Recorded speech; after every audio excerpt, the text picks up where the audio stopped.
Shalom saudaraku, selamat berjumpa lagi dalam renungan pengharapan baru dari channel Terang Jalanku. Puji Tuhan kita dapat bertemu kembali dan biarlah melalui renungan ini hidup kita semakin bertumbuh menjadi kuat dalam kebenaran Tuhan. Hari ini saya akan menyampaikan renungan dengan judul Perbudakan Zaman Modern. Tetapi sebelum kita mendengarkan kebenaran firman Tuhan ini, mari kita berdoa terlebih dahulu. Allah yang Maha Kuasa, Engkaulah sumber kekuatan dan penghiburan bagi kami. Ya Tuhan, kami mengakui bahwa dunia ini seringkali menjerat hati kami dengan berbagai macam godaan, termasuk keinginan akan kekayaan. Kami menyadari bahwa kekayaan jika tidak dikelola dengan bijaksana dapat menjadi belenggu yang mengikat jiwa kami dan menghalangi kami untuk mengalami kebebasan sejati dalam Kristus.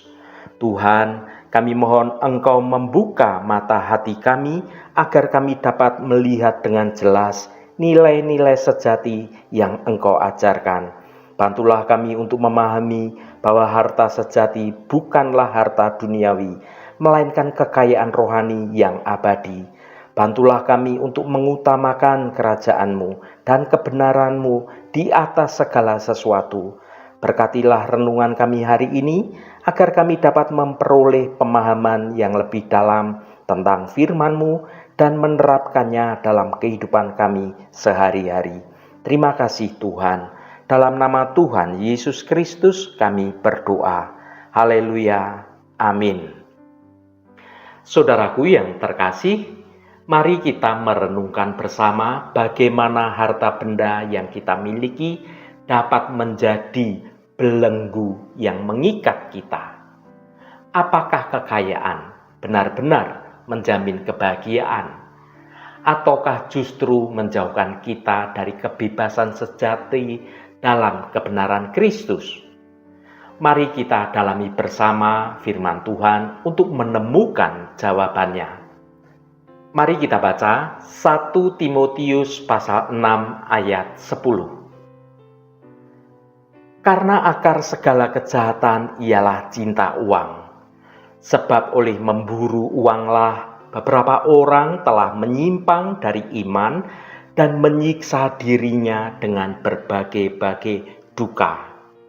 Saudaraku, ayat ini dengan tegas menyatakan bahwa akar segala kejahatan ialah cinta uang.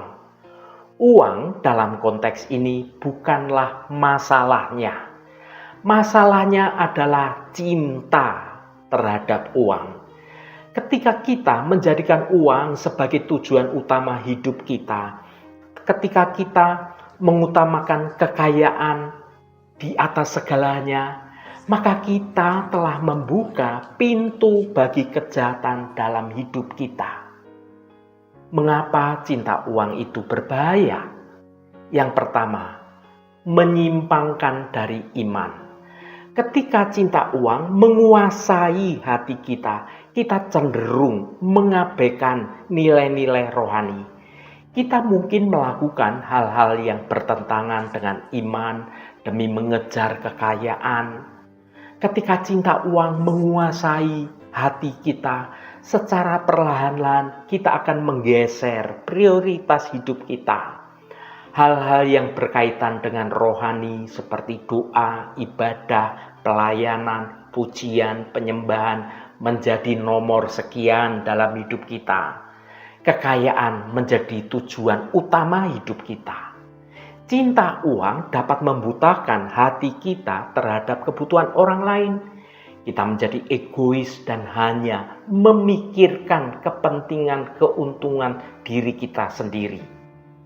Nilai-nilai kasih, nilai pengampunan, keadilan yang diajarkan oleh Yesus Kristus menjadi kabur dalam hidup kita. Cinta uang dapat membutakan hati kita terhadap kebutuhan orang lain. Kita menjadi egois, sungguh-sungguh hanya hidup mencari segala sesuatunya untuk memuaskan kedagingan kita. Alkitab mengajarkan bahwa kita tidak dapat mengabdi kepada Tuhan dan kepada mamon. Dalam hal ini adalah uang. Ketika kita memilih untuk mencintai uang, secara tidak langsung kita menolak kasih Tuhan. Yang kedua, menyebabkan penderitaan. Ironisnya, dalam upaya mengejar kekayaan, kita justru seringkali mengalami penderitaan. Kecemasan, stres, bahkan penyakit fisik bisa menjadi konsekuensi dari cinta uang yang berlebihan. Ketika kita terlalu fokus pada akumulasi kekayaan, kita cenderung hidup dalam kecemasan dan akan kehilangan sukacita, damai sejahtera kita. Ketakutan akan kekurangan finansial dapat menjadikan stres yang berkepanjangan. Dalam upaya mengejar kekayaan, kita mungkin mengorbankan waktu dan energi yang seharusnya kita curahkan bagi keluarga, bagi teman, bagi pelayanan kita, bagi doa pribadi kita. Hal ini dapat merusak hubungan interpersonal dan membawa kesepian dalam hidup kita. Ketika kekayaan menjadi pusat hidup kita bisa kehilangan perspektif tentang nilai-nilai yang sebenarnya penting dalam hidup kita, seperti soal iman, kasih, dan harapan. Stres yang berkepanjangan akibat mengejar kekayaan dapat melemahkan sistem kekebalan tubuh kita dan memicu berbagai penyakit bisa terjadi dalam hidup ini. Yang ketiga, mengarahkan pada kejahatan. Demi mendapatkan uang, orang bisa melakukan segala cara, termasuk tindakan yang tidak etis atau bahkan ilegal, melanggar hukum. Cinta uang yang berlebihan dapat memicu ketamakan yang tidak terkendali. Ini yang paling bahaya. Ketika seseorang sudah terjebak dalam ketamakan, mereka akan melakukan apa saja untuk mendapatkan lebih banyak lagi tanpa mempertimbangkan dampaknya terhadap orang lain atau diri kita sendiri. Ketakutan akan kekurangan juga dapat mendorong seseorang untuk melakukan tindakan-tindakan yang tidak terpuji. Mereka takut akan tidak mampu memenuhi kebutuhan hidup sehingga merasa tertekan untuk mencari uang dengan cara apapun. Ketika fokus hanya tertuju pada uang, seseorang akan cenderung kehilangan perspektif tentang apa yang sebenarnya berharga dalam hidup kita. Nilai-nilai spiritual, hubungan kita dengan Tuhan, dengan sesama, dengan keluarga, kesehatan kita, semuanya bisa terabaikan. Saudaraku yang dikasihi Tuhan, bagaimana kita harus menanggapi bahaya cinta uang? Yang pertama, menyadari bahayanya. Kita perlu menyadari bahwa cinta uang adalah sebuah perangkap yang berbahaya. Kita harus terus-menerus memeriksa hati kita dan memastikan bahwa kita tidak terjebak dalam godaan untuk mengejar kekayaan dengan cara yang tidak benar. Yang kedua, memprioritaskan nilai-nilai. Kita harus memprioritaskan nilai-nilai rohani dan moral dalam hidup kita. Uang memang penting, tetapi uang bukan segalanya. Kita harus mencari kepuasan dalam hal-hal yang lebih bermakna, seperti hubungan kita dengan Tuhan, hubungan kita dengan keluarga, dengan sahabat, dengan teman, dengan rekan kerja, dengan rekan sepelayanan. Itu penting dan berharga. Yang ketiga, bekerja keras dengan jujur. Kita harus bekerja keras untuk mencapai tujuan finansial kita, tetapi selalu dengan cara yang jujur, dengan cara yang etis, dengan cara yang benar. Kita harus menghindari segala bentuk penipuan, korupsi, atau tindakan yang merugikan orang lain. Yang keempat, bersyukur. Kita harus belajar bersyukur atas apa yang sudah kita miliki. Ketika kita bersyukur, kita akan merasa lebih kaya dan tidak terus-menerus merasa kekurangan. Yang kelima, memberi. Memberi kepada orang lain adalah salah satu cara terbaik untuk mengatasi cinta uang. Ketika kita memberi, kita tidak hanya membantu orang lain, tetapi juga membuat hati kita merasa lebih bahagia, lebih damai, lebih bersukacita. Saudaraku yang diberkati Tuhan, uang memang penting, tetapi kita tidak boleh menjadi budaknya uang. Kita harus menggunakan uang sebagai alat untuk membantu orang lain dan memuliakan Tuhan. Dengan memprioritaskan nilai-nilai rohani dan moral, kita dapat hidup dengan lebih bahagia dan lebih damai sejahtera. Haleluya, Tuhan memberkati kita semua. Mari kita tutup renungan ini dengan berdoa. Bapa yang di surga, kami datang ke hadapan-Mu dengan hati penuh syukur dan kerendahan hati. Kami merenungkan firman-Mu yang mengingatkan kami akan bahaya cinta uang. Ya Tuhan, kami akui bahwa seringkali hati kami tergoda oleh keinginan duniawi, termasuk keinginan akan kekayaan. Kami sadar bahwa cinta uang dapat menjadi akar dari segala kejahatan dan menjauhkan kami dari Engkau.